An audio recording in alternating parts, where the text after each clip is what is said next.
Hey students, welcome to the next Screencast. Glad you can make it. Thanks for being here. Okay, this one's going to start us off on our next unit, and it's going to use information, of course, from the previous unit. This one's about angle relationships, which is going to be a huge portion of this next unit, which is all about angles and the relationships between them.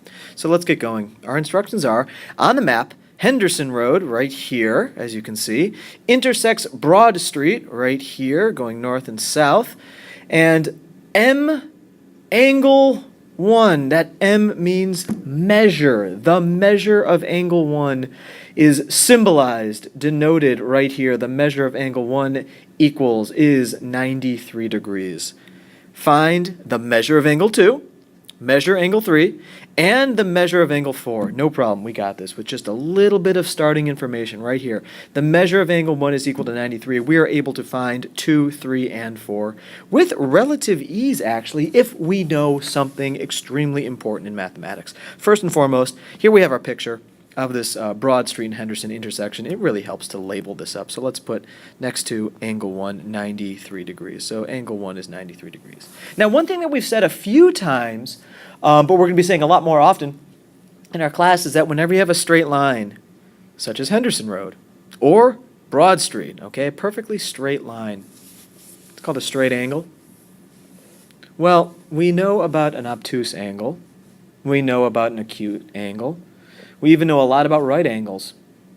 And we know that 180 degrees and 90 degrees, these are kind of the key numbers here.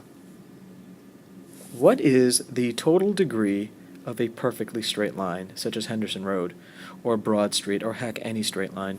Do you remember? We called it a straight angle? Yeah, that's right, it's 180 degrees. Basically, it's two 90-degree angles. 90 plus 90, 180? Yeah. So a straight line, such as Henderson Road, should be a 180-degree line. All right, so how is that going to help us to find angle 2? Well, a lot. Heck, it'll help us to find angle 4 and angle 3. And we can do this in any order we wish, of course. Just because it's labeled 1, 2, 3, and 4 doesn't mean we have to find it in that order, but we will just because, it's logical. We know the measure of angle 1 is 93 degrees. Well, the measure of angle 2, which as you can see, angle 1 and angle 2 are kind of together along this Henderson Road, which means this angle 1 and this angle 2 should total together 180 degrees, because Henderson Road, of course, is a straight line. So therefore, if we know this whole thing should be 180 degrees right here, and we know part of this angle is at 93 degrees, well then the other part must be, well, we already have 93 degrees. How many more degrees do we need to get to 180? In other words, what is 180 degrees minus 93 degrees, where the 93 degrees came from this angle right here? Well, if we do the math, that's going to get us, that's right, 87 degrees. So now we know that the measure of angle 2 is 87 degrees. And to check your work, of course, add together 93 plus 87. 93 plus 87, oh yeah, that's 180. All right, good. So now that we know that the measure of angle 2 is 87 degrees, and we knew that the measure of angle 1 was 93 degrees, we are halfway done. Heck, we're even more than halfway done, because these numbers 93 and 87, you are going to see them again in just a moment. Now, ignore angle 1 and ignore angle 4, and now let's just look at Broad Street. In other words, this line right here. Okay, so now we're going down Broad Street. Now, using the same exact logic, and we see that Broad Street is a perfectly straight line, it is. Well, the same logic applies. If we know part of this 180-degree straight angle is 87 degrees, then how many more degrees do we need to get to 180 degrees? Well, that would be represented by angle 3. Now watch, you're going to see a very familiar number. Basically, what we're saying here is, what is 180 degrees minus 87 degrees? All right, so do the math.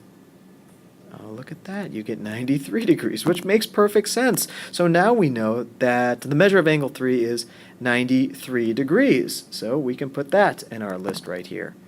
All right, we're doing well. We only have one more angle left. That's angle 4. It's kind of the reverse logic of what we did up here between angle 1 and 2. I don't even want to say reverse logic. It's literally the exact same logic.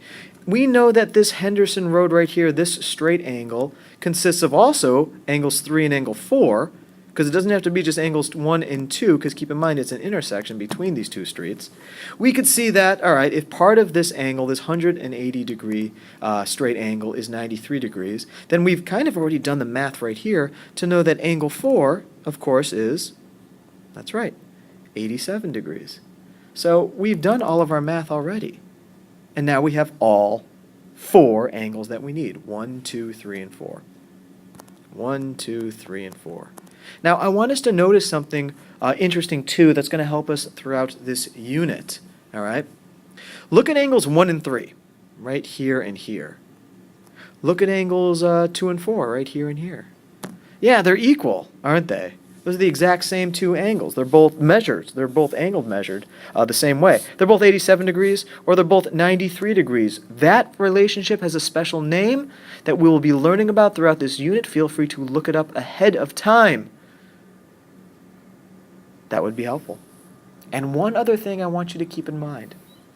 If you were to add 93, 87, 93, and a final 87, all 4 of these together, what would you get, thus making a full and complete circle? I want you to add all 4 of those numbers together. Tell me what number you got as well. Should be another very familiar angle measure. All right, so I want you to find those 2 things out. What's the relationship between these 2 angles here? What do we call that? And when you add up all 4 numbers, what do you get? How many degrees? Because we have our answer right here. The measure of angle 1 is 93 degrees, measure 2 is 87 degrees, measure 3 is 93 degrees, and measure 4 is 87 degrees. All right, good job. Now, aside from those 2 other questions I want you to figure out, here's your question as well I want you to figure out. Okay, this one is going to use techniques that we just learned in the last unit as well, along with what we just described about straight angles. So you're going to need all that information. The diagram shows a building casting a shadow. Here's the building, and here you can kind of see this gray line, I want to say this second below gray line that ends right here. Doesn't continue all the way, but ends right there. That's the shadow. I want you to keep that in mind, okay? That little gray line down there, that's the shadow. In the diagram, angle 2 is the angle of the sun above the horizon. That's angle 2 right there.